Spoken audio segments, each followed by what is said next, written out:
Hello friends, welcome to engineers essence classes. I am your teacher Mohit Pant. Last class में हमने पढ़ा था star delta transformation, उससे कुछ न्यूमेरिकल भी करे थे हमने। ठीक है, आज हम पढ़ेंगे व्हीटस्टोन के बारे में। एक्चुअली हम व्हीटस्टोन के बारे में डिटेल में नहीं पढ़ेंगे, हम व्हीट्स मतलब ये जो रजिस्टिव व्हीटस्टोन जो हमारा नेटवर्क होता है उसका हम आर इक्विवेलेंट निकालेंगे, तो आज हम इसको पढ़ेंगे। ठीक है, चलिए शुरू करते हैं। तो व्हीटस्टोन को स्टार्ट करने से पहले एक्चुअली मैं आपको व्हीटस्टोन के बारे में मैं थोड़ा इसको क्लियर कर देता हूं। व्हीटस्टोन को जब हम मेजरमेंट पढ़ेंगे, मैं इसको आपको वहां एक बार और बता दूंगा कि ये होता क्या है, मतलब ढंग से बता दूंगा, वहां इसको हम ढंग से पढ़ेंगे। यहां मैं आपको थोड़ा बता देता हूं। बेसिकली व्हीटस्टोन ब्रिज क्या होता है, ये इसमें हम रेजिस्टेंस निकालने के लिए इसका इस्तेमाल करते हैं। एक अननोन रेजिस्टेंस निकालने के लिए हम इसका इस्तेमाल करते हैं। ठीक है, तो मैं समझाता हूं। यहां पे देखिए क्या समझता है। जैसे एक व्हीटस्टोन ब्रिज हो गया मेरे पास, इसके 4 आर्म होते हैं और इसके चारों आर्म में रेजिस्टेंस होता है।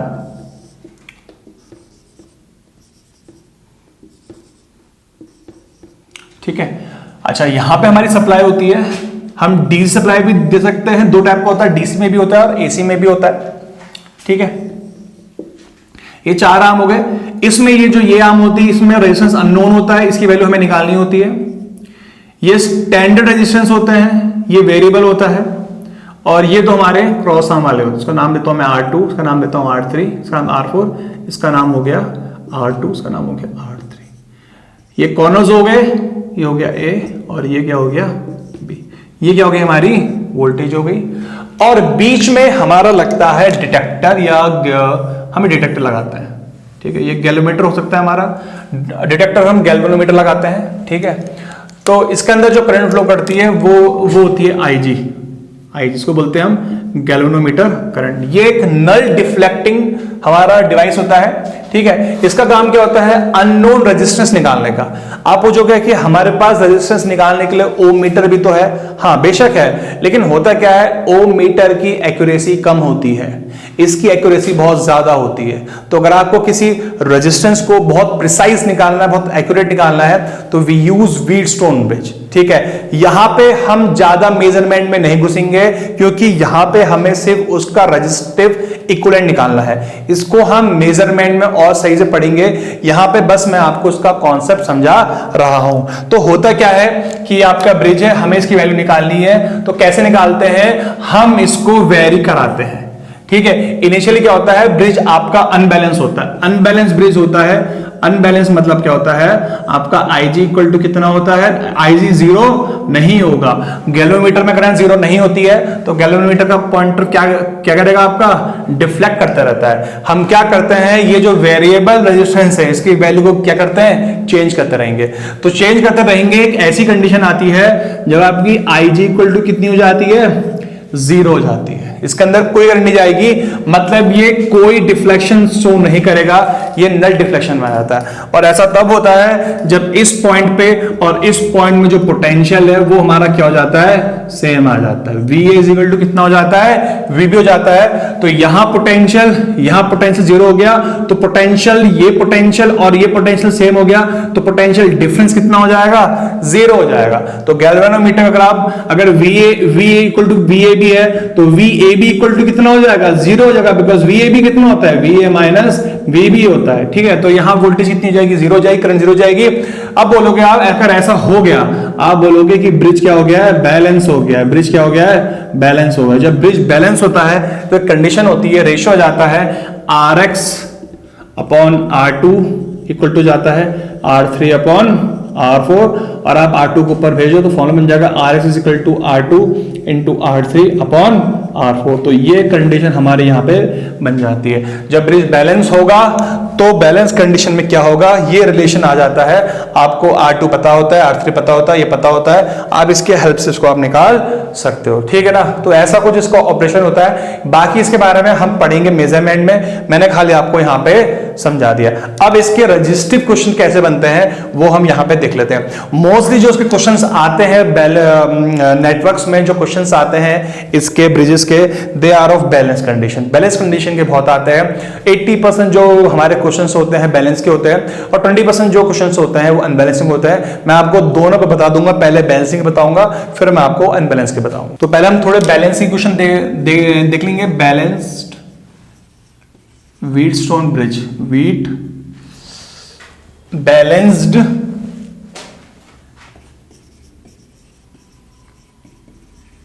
व्हीट स्टोन ब्रिज, मैं शॉर्ट फॉर्म लिख रहा हूं वीएसबी, व्हीटस्टोन ब्रिज। ठीक है, तो एक सिंपल क्वेश्चन ले लेते हैं। जैसे कि मेरे पास एक रजिस्टर, तो मतलब यह है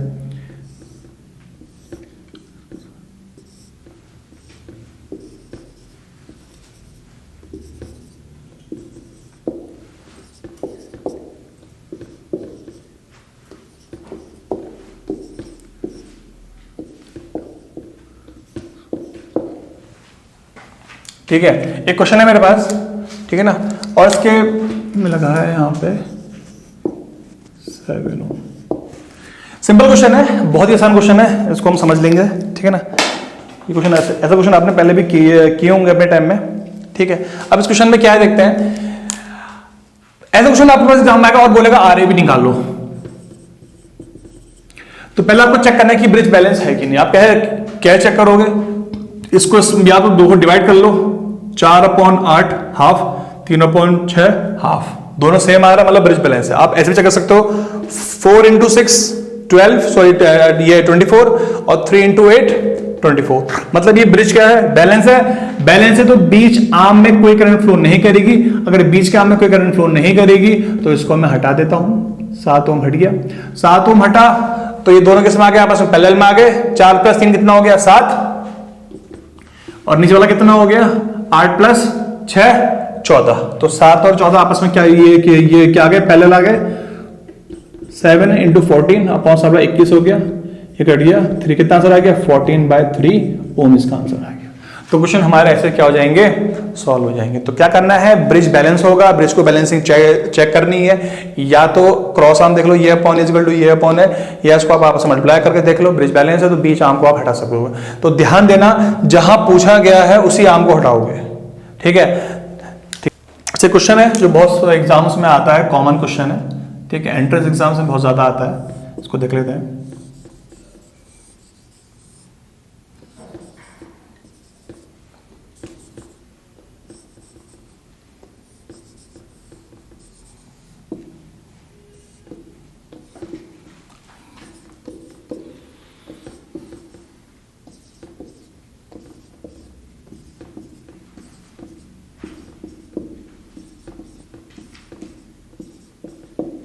ठीक है, ये क्वेश्चन है।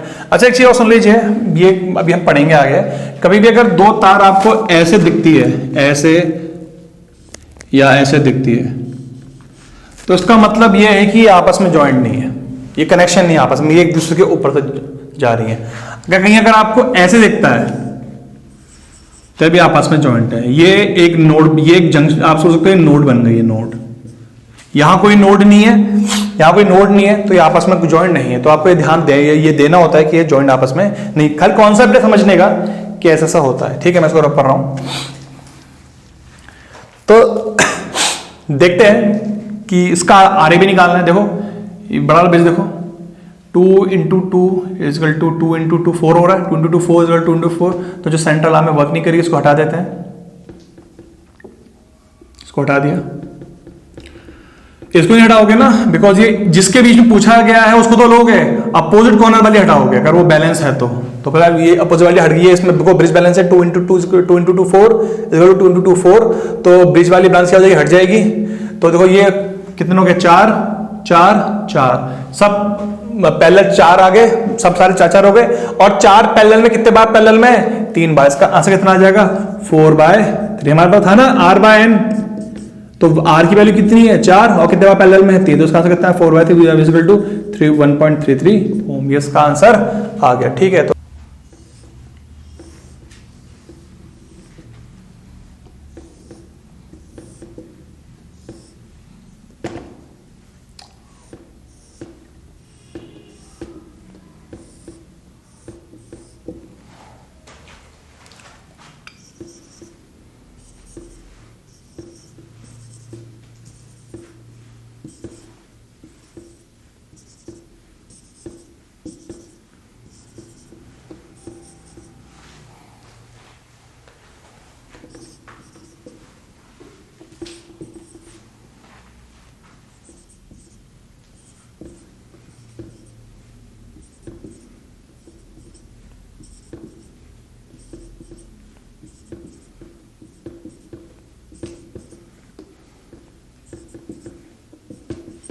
ठीक है, ये क्वेश्चन है मेरे पास, हमें इसका आरए भी निकालना है। ये क्वेश्चन बहुत सारे एग्जाम्स में आया हुआ है, इवन आईआईटीज में एग्जाम में भी आया हुआ है, ठीक है, और ये ए के एग्जाम में भी एक दो बार आया क्वेश्चन है, ठीक है। सो देखते हैं क्या सॉल्व होगा।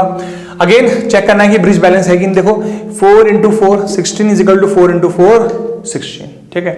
तो जब 16 है तो जो बीच वाली आर्म है इसमें कोई करंट फ्लो नहीं करेगी, यहां से यहाँ नीचे कोई करंट नहीं आएगी, ना इसमें कोई करंट होगी ना इसमें कोई करंट होगी। इसमें करंट नहीं होगी, हम इसको हटा लेते हैं, यहां से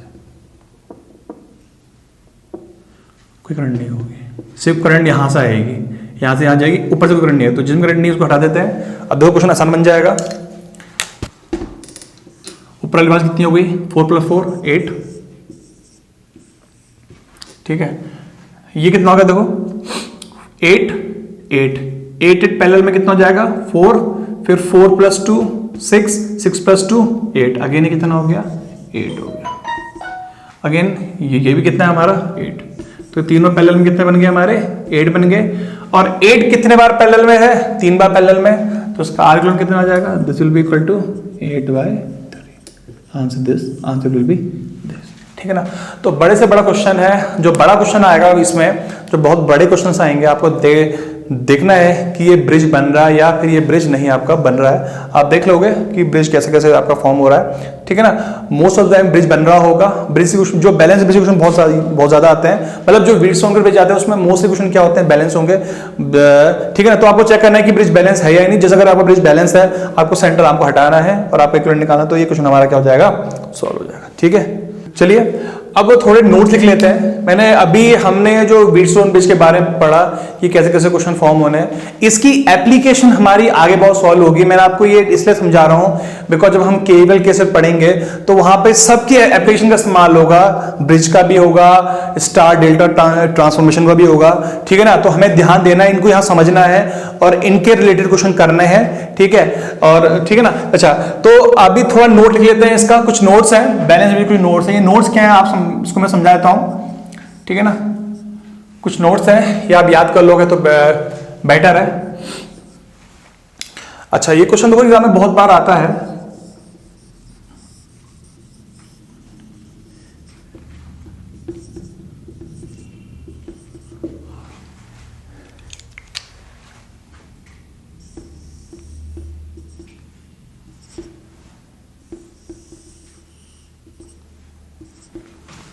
ठीक है, एक क्वेश्चन है, हमारे पास 3 आर है और जो इनका जो आपस में कनेक्शन है वो कुछ इस तरह है, ठीक है।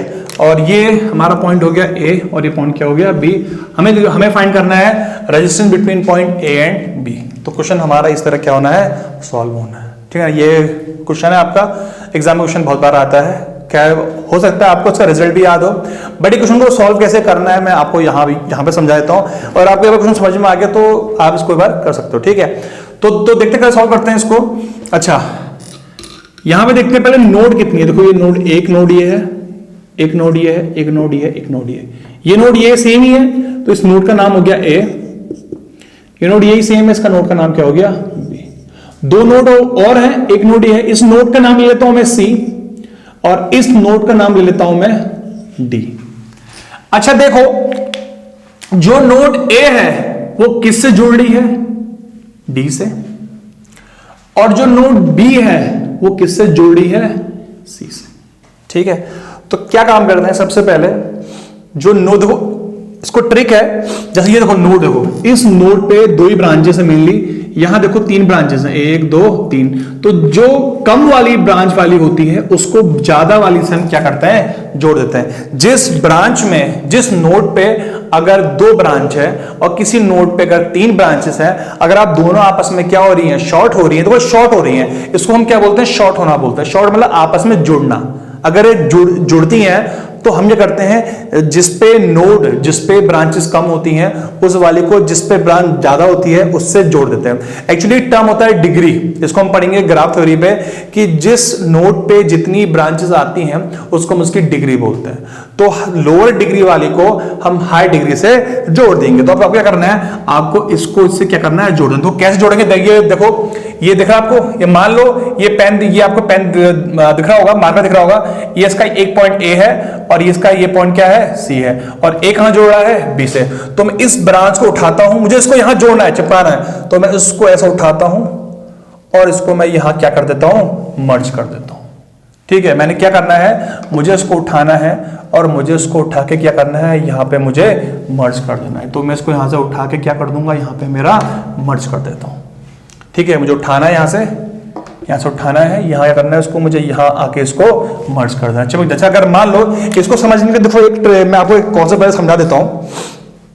देखो यहाँ देखो, एक रेजिस्टेंस है मेरे पास, जैसे ये मान लेते हैं, आप समझिए ये है, मान लेते हैं ये ए है और ये क्या है, बी, ये है सी और ये क्या है, डी। ठीक है, ये 2 ओम है, ये 4 ओम है और ये 2 ओम हो गया। ठीक है, ये है मेरे पास। अब मुझे निकालना है आर ए बी। क्या निकालना है मुझे, आर ए। पहले इसको मैं समझाया था, फिर मैं इसमें दोबारा आ जाऊंगा। ठीक, तो मुझे क्या निकालना है, आर ए बी निकालना है। ठीक है, तो अगर मुझे आर ए बी, तो अभी हमने पिछले ये जो ये लेक्चर पढ़ा था, करंट फ्लो करवानी है, इसमें करंट नहीं जाएगी तो इसका आंसर कितना आ जाएगा, 6, सॉल्व हो सकता है। अब मैंने क्या करा, मैंने इसको शॉर्ट मार दिया। क्या कर दिया, शॉर्ट का मतलब होता है जैसे आपके पास एक नोड पॉइंट है, एक नोड पॉइंट, जब ये आपस में शॉर्ट हो जाते हैं तो ये आपस में क्या हो जाते हैं, एक दूसरे की तरफ करके मर्ज हो जाते हैं, एक बन जाते हैं। अगर ये ए है, ये बी है, तो मिलके क्या बन जाएगा, ए कॉमा बी, ये जुड़ जाते हैं। उस तरह क्या होगा, ये सी है और ये डी है, सी डी से जुड़ा हुआ है, और मान लो ये इसको नाम देता हूं मैं ई। सी जुड़ा है डी से, डी जुड़ा है ई से, तो कुल मिला के सी किसे जुड़ जाएगा, ई से जुड़ जाएगा। तो इसको आपको खींच के कहां लाना है, यहां लाना है। तो इसको पकड़ना है और खींच के यहां जोड़ देना है। समझ में ना, खींच के क्या करना है, इसको हमें यहां पे जोड़ देना है। तो देखो कैसे बनेगा डायग्राम, देखो ये 2 ओम हो गया, ये 4 ओम हो गया। जब आप इसको खींच के यहां जोड़ोगे सी से, देखो सी जुड़ा है डी से, डी जुड़ा है ई से, तो फाइनली क्या हो जाएगा, सी किससे जुड़ गया, ई से। तो उसको हमें जोड़ना, यहां जोड़ना है। जैसे आप इसको जोड़ोगे तो ये ब्रांच जो है ऐसी यहां पे, देखो ऐसी आके यहां जुड़ जाएगी। तो यहां पे आके 2 में आके क्या होगा, यहाँ सी से क्या हो जाएगा, जुड़ जाएगा। फिर ये दोनों किस में आ जाएंगे, आपस में पैरेलल में, 4 to 8/6। फिर ये दोनों किस में आ जाएंगे, आपस में सीरीज में आ जाएंगे। ठीक है ना। तो मैं आपको कॉन्सेप्ट ये बताना चाह रहा हूं, अगर 2 नोड आपस में शॉर्ट हो रही है, एक्चुअली ये जो शॉर्ट है ये एक वायर है, ये क्या होती है, एक वायर। तो आपने क्या करा, 2 पॉइंट को, 2 नोड को आपस में वायर से जोड़, जब आप वायर से जोड़ दोगे तो वो दोनों नोड आपस में क्या हो जाती हैं, मर्ज हो जाती हैं। और आपको नेटवर्क को सॉल्व करने के लिए एक नोड को दूसरे नोड के पास लाके उसको चिपकाना होता है उस एलिमेंट के साथ। ठीक है, अब किसको किसके पास लाना होता है, जिस नोड पे कम आपकी ब्रांचेस है और जिस नोड पे ज्यादा ब्रांचेस हैं, कम वाली आएगी ज्यादा वाली के पास। तो वही मैंने यहां पे किया है, इसमें कम है, इसमें क्या है, ज्यादा है। तो कम वाली को ये सीधा लेके जाओ और आप यहां चिपका दो। ठीक है ना। तो जब आप इसको लेके जाओगे, देखो कैसा पॉइंट मैं बता रहा हूं आपको, सी, ये पॉइंट क्या था, डी, ये था 4 ओम, ये 4 ओम था, और ये पॉइंट क्या था, यहाँ पे 8 था हमारा। ठीक है ना, ऐसे था। और ये पॉइंट हमारा सी जुड़ा था। ठीक है, और मैं जो ऊपर वाला ब्रांच दिख रही है आपको, ये पूरा उठा के यहां ले आओ। तो जब ये उठ के यहां पे आएगा, ये तो ये ऐसे जुड़ जाएगा, और ये पॉइंट क्या बन गया मेरा, ए, क्योंकि ए कहां जुड़ा है, डी से, तो ये ऐसा बन जाएगा। ठीक है ना। आर वाली जो पूरी ब्रांच थी, ये जो पूरी ब्रांच थी, एसी पूरी ब्रांच थी, वो उठ के ऐसे आके यहां जुड़ जाएगी। सिमिलरली देखो बी जो है, बी किससे जुड़ा हुआ है, बी जुड़ा है सी पॉइंट से, बी जुड़ा है सी पॉइंट से। तो यहां पे देखो 2 ही जुड़ रही है, यहां पे 3 है, तो बी को उठाना है, बी के संग ये ब्रांच भी आ जाएगी। ठीक है ना, बी के संग ये ब्रांच भी आएगी, उसको उठा के सीधे लाके हमें यहां चिपकाना है। तो उसको मैं दोबारा बताता हूं आपको, ये सी पॉइंट हो गया, ये आर हो गया, ये डी था, इसमें ए भी था मेरा, ऊपर से यहां मेरा आर था। जब आप इसको लेके आओगे नीचे, तो ये यहां से सीधा नीचे आएगा आर, और ये यहां आके चिपक जाएगा। और ये कौन सी नोड है, ये नोड है बी। तो बी यहां के जुड़ गई, और ए वाली यहां के जुड़ गई, ए जुड़ गई डी से और बी जुड़ गई सी से। ये आपस में क्या क्या हो गई, जुड़ गई, ये आर हो गया और ये भी कितना है हमारा आर। अच्छा सी डी हमने मानी थी तो हम सी डी को हटा देते हैं, कोई जरूरत नहीं है सी डी को हटाने की, तो सी डी को हटा ले। अब क्या बच गया ए और बी, तो ये ए हो गया, ये नोड क्या हो गया हमारे पास ए हो गई और ये नोड हमारे पास क्या हो गई बी हो गई। तो देखो तीनों क्या आ रहा है आपस में पैरेलल आ रहे हैं, तो आर ए बी कितना आ जाएगा, तीन सबकी वैल्यू सेम है आर और कितने बार पैरेलल में है 3 बार, तो इसका आंसर कितना आ गया R/3 सॉल्व हो गया। ठीक है ना, तो ये क्वेश्चन ऐसे क्वेश्चन बहुत बार बनते हैं एग्जाम्स में। ठीक है ना, आप इसको याद, अगर आपको क्वेश्चन समझ में आ गया आप इसका चाहो तो इसका रिजल्ट ये जो लर्न कर सकते हो। ठीक है ना, आप मतलब ऐसा कोई क्वेश्चन है तो ये तीनों आर पैरेलल में आने हैं ही है। अगर इसकी वैल्यू 5 5 5 हो तो इसका आंसर 5/3 आता। अगर इसकी वैल्यू 15 होती तो इसका आंसर 15/3 5 आ जाता। अगर इसकी वैल्यू 3 3 3 होती तो इसका आंसर 1 आ जाता। अच्छा हाँ, अगर इनकी वैल्यू डिफरेंट होती है, मान लो ये होता R1 R2 और R3, तो ये तीनों क्या जाते हैं आपस में पैरेलल आ जाते हैं। ठीक है ना, तो ये एक स्पेशल टाइप का जो क्वेश्चन है जो कि एग्जाम में बहुत बार बनता है, इसको आप नोट कर लीजिए। ठीक है, अब आते हैं हम नेक्स्ट वाले में। ठीक है, तो हमने भी इससे पहले टाइप 1 क्वेश्चन किया था, नोट में लिखा था मैंने, ये मैंने एक्चुअली नोट में बताया था, पहला टाइप का बताया था मुझ क्वेश्चन था। अभी हम करेंगे सेकंड टाइप का क्वेश्चन, इंपॉर्टेंट है। ठीक है ना, ऐसे क्वेश्चन एग्जाम में बहुत आते हैं, इसको हम थोड़ा समझ लेते हैं। ठीक है,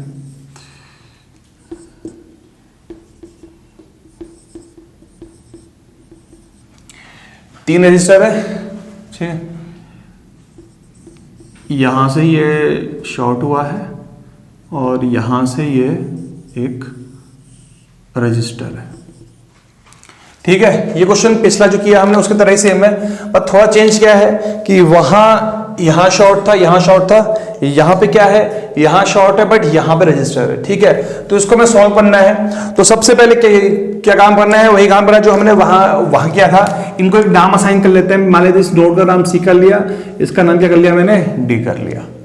ठीक है, अब देखते हैं जो ए है, जो ये ए नोड है वो यही नोड है, ये नोड किससे शॉर्ट हो रही है, डी से शॉर्ट हो रही है। तो हमें करना है इसको उठाना है और यहां चिपकाना है। जब आप इसको उठा के यहां चिपकाओगे, इसके संग मान लिया जो नोट दिख रही है आपको, ये पेन की नोट है, ये हमारी ए हो गई और ये डी हो गई। तो जब मैं इसको लेके यहां जाऊंगा, साथ में जो ये ब्रांच है ये भी इसी संग आएगी और ये यहां पे आके क्या हो जाएगी, जुड़ जाएगी। तो उसको बताता हूं मैं, तो ये सी पॉइंट था, ये आर था, ये डी पॉइंट है, ये आर हो गया, ये बी पॉइंट है, तो ये सी पॉइंट यहां इससे जुड़ा हुआ है बी पॉइंट से, और ये पॉइंट जब मैंने उठाया तो ये यहां आके इससे क्या हो गया, जुड़ गया, और ये पॉइंट हो गया ए, क्योंकि एक इससे शॉर्ट, ये इससे शॉर्ट था डी से, तो मैंने ए को यहां जोड़ दिया, तो ये पॉइंट मेरा क्या हो गया, ए हो गया। ये आर है और ये क्या है, आर, और ये नीचे भी हमारा आर ही था, उसको मैंने आर ही लिखा है। ठीक है, हमें रेशन निकालना है ए और बी के बीच में, तो ये पॉइंट ए हो गया मेरा और ये पॉइंट क्या हो गया मेरा, बी। अच्छा अब देखो यहां ध्यान देने की बात है कि ये दोनों आर के आपस में पैरेलल में है, तो पैरेलल रेजिस्टेंस सेम है, 2 बार पैरेलल कितना हो जाएगा, R/2, तो ये वैल्यू मेरी हो जाएगी, मैं डायरेक्टली लिख रहा हूं उसको, आप लिख सकते हो, तो ये कितना हो जाएगा, R/2। अब हमें रेजिस्टेंस निकालना है इन दोनों के बीच में, ए और बी के बीच में, जिन भी दोनों के रेजिस्टेंस के बीच में निकालना है हमें ए पॉइंट, जब भी हमें किसी भी 2 पॉइंट की रेजिस्टेंस निकालना होता है, तो हम क्या करते हैं, एक पॉइंट को पकड़ते हैं, एक पॉइंट पकड़ते हैं और क्या करते हैं, उसको खींचते हैं। तो हम जब खींचेंगे तो ये वाली ब्रांच कहां जाएगी, ऊपर आ जाएगी, और ये पूरी ब्रांच कहां आ जाएगी, सीरीज में नीचे आ जाएगी। तो कुछ ऐसा डायग्राम बन जाएगा, बी हो गया, आर हो गया, नीचे R/2 ऐसा आ जाएगा, और ये हमारा आर यहां पे जो कि आर था वो एज इट इज ऐसा आ जाएगा। अब ये दोनों क्या आ रहे हैं, आपस में सीरीज में आ रहे हैं, तो कितना हो जाएगा, 3R/2, और ये दोनों का पैरेलल कॉम्बिनेशन हो जाएगा। देखो जो एट लास्ट आएगा RAB क्या होगा, इन दोनों का पैरेलल कॉम्बिनेशन, तो हमारा जो RAB है right now, RAB will be equal to parallel form of R parallel with 3R/2, 3R/2। So थोड़ा सॉल्व करते हैं, R1 R2 सॉल्व करते हैं, कितना आएगा, R into 3R/2 upon R plus 3R/2, तो ये हो गया 3R² by 2, ये हो जाएगा 2 + 5 5r/2, 2 से 2 क्या हो गया, कैंसिल हो गया, r से r क्या हो गया, कैंसिल हो गया, कितना आ गया 3r/5 ओम। ये हमारा क्या हो गया, इसका आंसर हो गया। तो कभी एग्जाम में कभी एक ऐसा क्वेश्चन आता है आपके पास सॉल्व करने के लिए, बोलते हैं यार है और इसका आपको इसका आप इक्विवेलेंट बनाओ, तो ये इस तरह सॉल्व होता है और जिसका रिजल्ट आता है वो कितना आता है 3r/5 आता है। अगर r की वैल्यू 2 है तो हम यहां पे r की जगह क्या पुट कर देंगे, 2 पुट कर देंगे, तो ये हो जाएगा 3 × 2 6 6/5। अगर r की वैल्यू 4 है तो हम यहाँ क्या पुट कर देंगे 4, 3 × 4 कितना हो जाएगा 12 12/5। तो इस तरह ये क्वेश्चन हमारा क्या हो जाएगा, सॉल्व हो जाएगा। ये हो गया नोट के अंदर सेकंड टाइप का क्वेश्चन हो गया, ठीक है। और हो सकता है कि एग्जाम में आर की जगह वैल्यूज आ जाए, मान लीजिए कि यहां पे 4 रहा हो, 5 रहा हो, मतलब यहां पे 4 4 4 4 4 हो, 6 6 6 हो, तो कोई भी एक डेफिनेट वैल्यू हो सकती है, तो हम उसको इस तरह बना सकते हैं, ठीक हो गया। चलिए अब बढ़ते हैं नेक्स्ट क्वेश्चन की तरफ। थर्ड वाला पार्ट, फर्स्ट हो गया, सेकंड हो गया, थर्ड है। देखो थर्ड टाइप क्वेश्चन बहुत आसान है, ये आप समझते होगे, बट फिर भी मैं इसको यहाँ पे बता रहा हूं। ये पॉइंट ए हो गया, ये पॉइंट क्या हो गया बी, ये हो गया आर आर आर।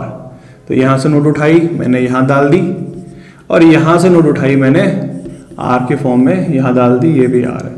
अब सारी ब्रांचेस में आर है। आप देखना जितने भी हमने नोट के अंदर 3 टाइप लिखे, सब आपस में इंटरकनेक्शन है और सब में थोड़ा थोड़ा वेरिएशन है। यहां देखिए इससे पहले वाले, सबसे पहले वाले में ये शॉर्ट थे, इसके बाद वाले में ये यहाँ पे शॉर्ट था, ये आर था, अभी दोनों में आर हो गया, ठीक है। इसका मैंने इक्विवेलेंट माना है। तो देखिए इसको थोड़ा अगर हम समझे, अगर मैं इस नोट को देखिए, जो ये नोट दिख रही है आपको, इस नोट को अगर मैं थोड़ा नीचे लेके आऊं और इस नोट को अगर मैं थोड़ा ऊपर लेके आऊं, ऊपर खींचूं उसको ऐसे ऐसे, मान लीजिए ये सी नोड है और ये क्या है डी नोड, तो ये सी नोड हो गई और ये क्या हो गई डी नोड। तो सी और डी के बीच में क्या है आर है। ए और बी नोड ये हो गई, ए और बी नोड ये हो गई। ए और सी के बीच में क्या है, ए और सी के बीच में क्या है आर है, ठीक है। सी और बी के बीच में क्या है आर है। ए और डी के बीच में क्या है आर है, और बी और डी के बीच में भी आर ही है,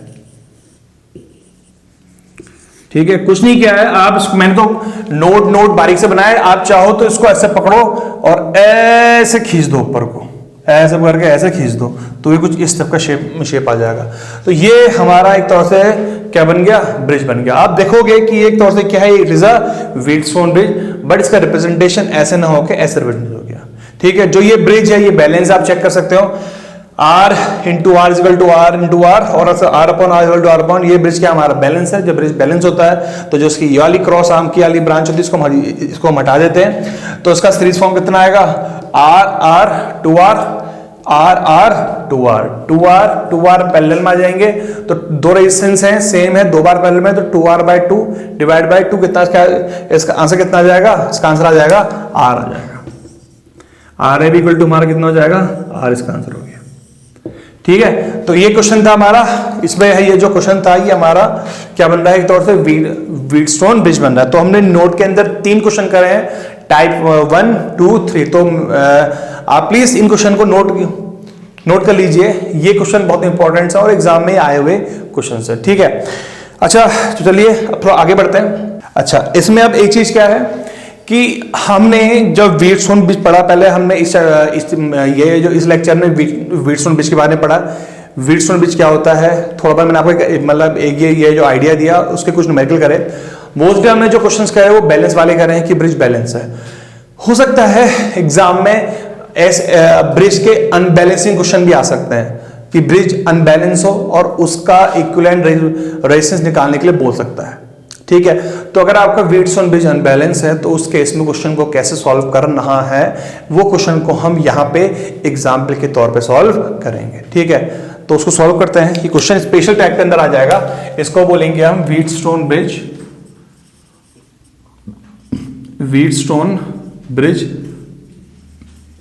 resistance equivalent unbalance condition. Unbalanced condition. Balance में तो करना बहुत आसान है, कोई दिक्कत नहीं, बैलेंस तो हमारा यूं हो गया था, है ना, बैलेंस चेक करा फट हो गया था। लेकिन अगर वो अनबैलेंस हो गया तो क्या होगा, उसको समझने के लिए हमें यहां पे समझना है, ठीक है। तो मैं क्वेश्चन लेके इसको सॉल्व करना करूंगा। एक क्वेश्चन उठा रहा हूं मैं।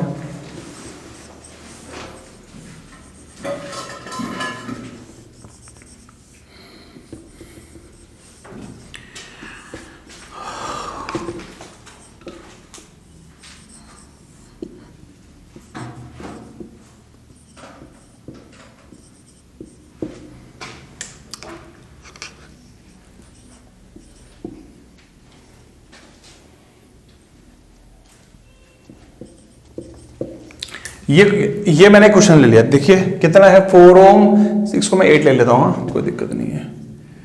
नहीं 8 नहीं है, 8 में काम खराब हो जाएगा, इसको ले लेता हूँ मैं 10 ओम, ठीक है, ठीक है ना।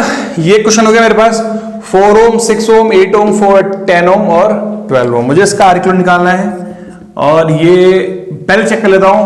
आपके पास कभी भी एग्जाम में कभी कोई क्वेश्चन आए वेट्स ऑन ब्रिज का, तो पहले चेक कर लो कि भैया वो बैलेंस है या नहीं, ठीक है ना। और सबसे पहले बात आप पता कर लो कि वो वेट्स ऑन ब्रिज बन रहा नहीं बन रहा है। हमेशा राइसन जो पूछेगा वो अपोजिट कॉर्नर्स में पूछता है, एडजेसेंट कॉर्नर नहीं पूछता। देखो ये जो कॉर्नर्स है इनको बोलते हैं एडजेसेंट कॉर्नर्स। एडजेसेंट मतलब क्या होता है, बगल बगल वाले, अगल बगल वाले, पास वाले। अपोजिट होता है जो ये है इसके अपोजिट कॉर्नर्स का, ठीक है। तो वेट्स फ्रॉम बीच में हमेशा अपोजिट कॉर्नर के बीच में पूछता है, एडजेसेंट के बीच में नहीं पूछता है, ठीक है। एडजेसेंट मतलब बगल वाले, आसपास वाले, ठीक है। तो इसको सॉल्व करते हैं, पहले चेक करते हैं कि ब्रिज बैलेंस है कि नहीं। देखते हैं 4 इंटू 12 48 और 10 इंटू 60। ब्रिज क्या है, बैलेंस नहीं है, तो बैलेंसिंग कंडीशन यहां पे आपकी लगने वाली नहीं है, काम खराब हो गया, तो पहला स्टेप नहीं जाएगा। अब क्या करना है, अब क्या करना है, देखो क्वेश्चन को थोड़ा सा सिंपल बनाना है। कैसे बनाएंगे सिंपल, देखते हैं। मैं इसको थोड़ा सा ढंग से बना देता हूं, तो कैसे बनाऊंगा ध्यान देना आप लोग।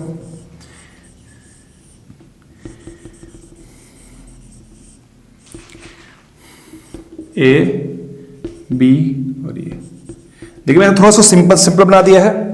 ये 4 ओम है, ये 6 ओम है, ये 8 ओम है, ये 10 ओम है और ये 12 ओम है। देखना कुछ नहीं करा, सिंपल, मैं थोड़ा सिंपल बना दिया, इसको थोड़ा उठा दिया और थोड़ा सा उसको मैंने ऐसा बना दिया, ठीक है। ये दोनों डायग्राम क्या है, सेम है, इन दोनों में कोई अंतर नहीं है, बस खाली कुछ नहीं था, ये दोनों चिपके थे, यहां दोनों चिपके थे, मैंने थोड़ा फैला दिए, चिपके थे, कोई फर्क नहीं पड़ने वाला, ठीक है। अब क्या काम करते हैं, अगर आप देखें कि जो इसकी अपर वाली ब्रांच दिख रही है आपको, ये और ये, ठीक है ना, ये और ये, या ये और ये क्या बन रहा है, ये हमारा एक स्टार नेटवर्क बन रहा है। क्या बन रहा है, एक स्टार नेटवर्क, है ना। स्टार बोलो या टी बोलो, बात सेम है। स्टार को टी नेटवर्क भी बोलते हैं और डेल्टा को कई बार पाई नेटवर्क भी बोल देते हैं, कोई दिक्कत नहीं है, ठीक है। तो ये एक जो टी नेटवर्क बन रहा है, ये बेसिकली क्या है, ये स्टार नेटवर्क है। तो ऊपर जो हमारा बन रहा है ये क्या हो गया, हमारा ये स्टार नेटवर्क हो गया।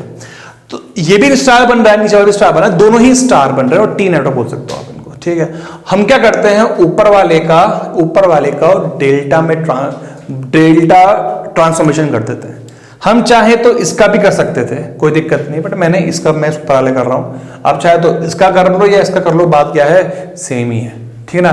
जो आपको सिंपल रह के ट्रांसफॉर्मेशन करना आप वो कर सकते हो, आप चाहे इसका कर लो, आप चाहे इसका कर लो। मैं ऊपर वाले का करना प्रेफर कर रहा हूं, तो मैं क्या काम करूंगा, इस पोर्शन का ऊपर वाले का डेल्टा ट्रांसफॉर्मेशन करूंगा। कैसे करूंगा, पहले मैं डेल्टा बनाऊंगा, डेल्टा बनाते हैं, देखो डेल्टा बनेगा, डेल्टा ऐसे बनता है, भारी भार बन गया, डेल्टा ये क्या बन गया, हमारा भारी भार इसका डेल्टा बन गया, ठीक है। हमने इसका क्या काम करा, डेल्टा बना दिया भारी भार, तो ये इसका डेल्टा बन गया। अब इसकी वैल्यूज निकालनी कैसे होती है, ये वैल्यूज हमें पता है।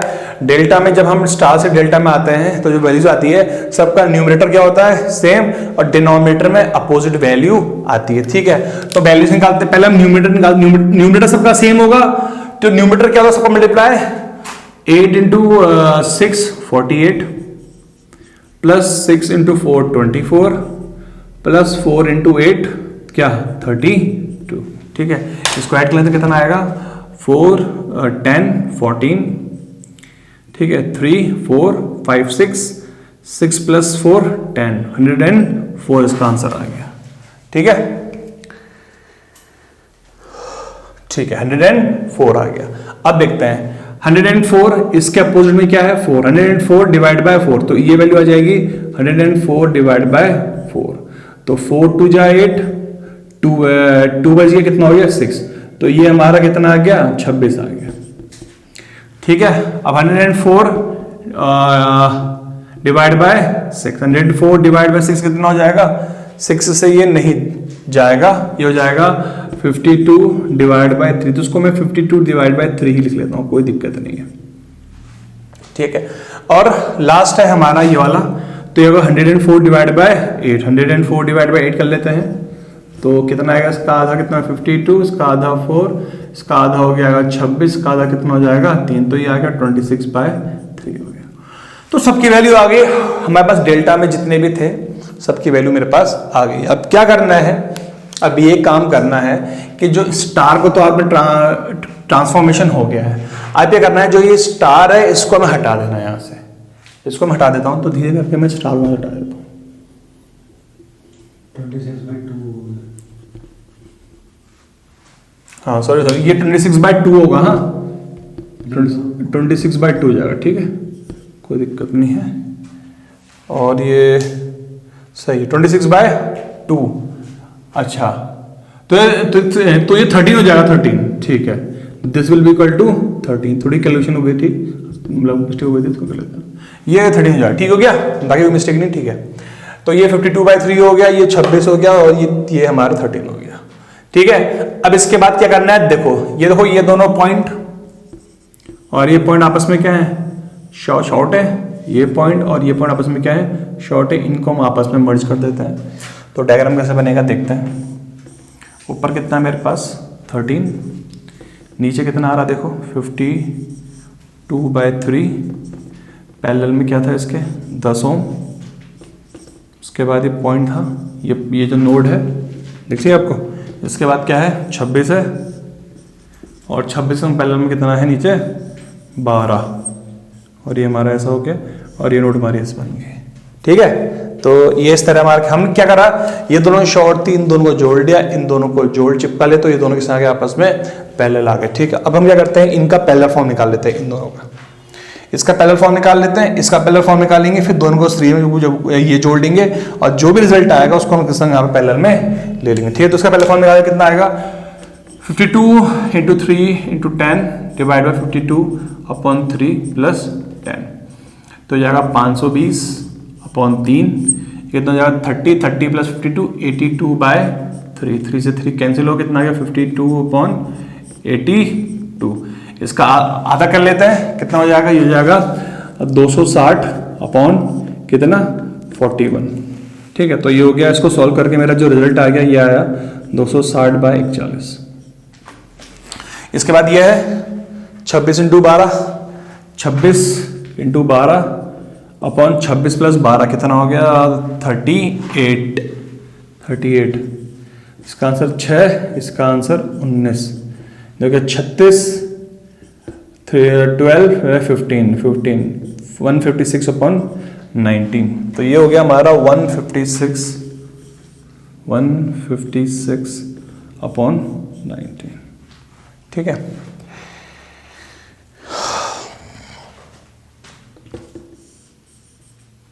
तो उसको दोबारा लिखते हैं हम यहाँ पे, ऊपर वाला कितना हो गया 13 हो गया,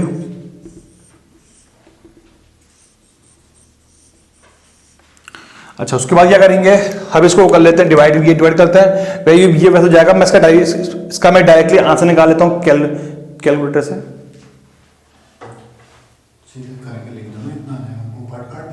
ठीक हो गया,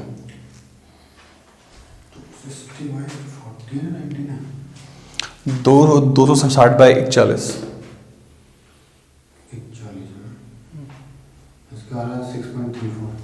6.34 ना, 6.34 ठीक हो गया, मैं 6.34 याद हो गया मुझे, और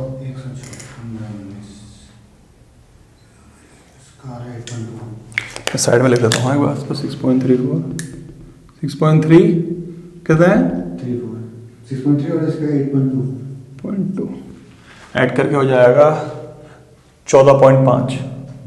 ठीक है, फिर 13 फिर ये 13 का संग लेना है, कितना आएगा? क्या है 25 हाँ नेट डिवाइड करना 13 इंटू 14.5 अपॉन 13 प्लस कितना 27.5। उसको कर लो, 2 मल्टीप्लाई डिवाइड कर लेना 13 इंटू 14.5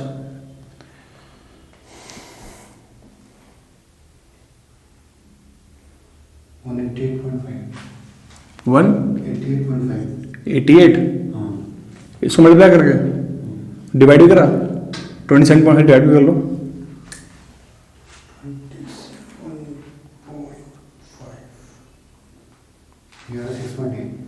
6.8। ठीक हो गया, छोड़ दो। ठीक है, करो। ठीक, तो इसको सॉल्व करा हमने, इसका जो रिजल्ट आएगा ये आ जाएगा, जब ये इसको हम सॉल्व करेंगे इसका रिजल्ट आ जाएगा 6.2 अप्रोक्सीमेट, और उसको डिवाइड कर लेंगे तो इसका रिजल्ट आएगा अप्रोक्सीमेट 8.3 आ जाएगा। ठीक है, फिर ये दोनों सीरीज में आपस में 6.2 और 8.3 ये दोनों सीरीज में हो गए। इनका सीरीज में कितना आ जाएगा 14.5 आ गया। 14.5 पैरेलल में किसके संग है? 13 के संग, तो 13 पैरेलल विद 14.5।